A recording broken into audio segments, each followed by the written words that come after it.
ถ้าจะต้องเสียใจร้องไห้ก็จะมาเสียใจ จะมาเสียใจเลิกกัน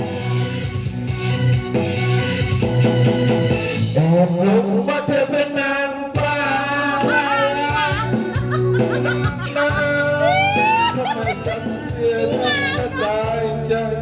ไม่เธอเพื่อฉันอย่ามันก็เป็นแค่ความฝันเธอบอกว่าสัญญาณไม่ดีฉันว่าสัญญาณมากกว่าไหมแม้แค่ลงไปได้ไม่อายว่า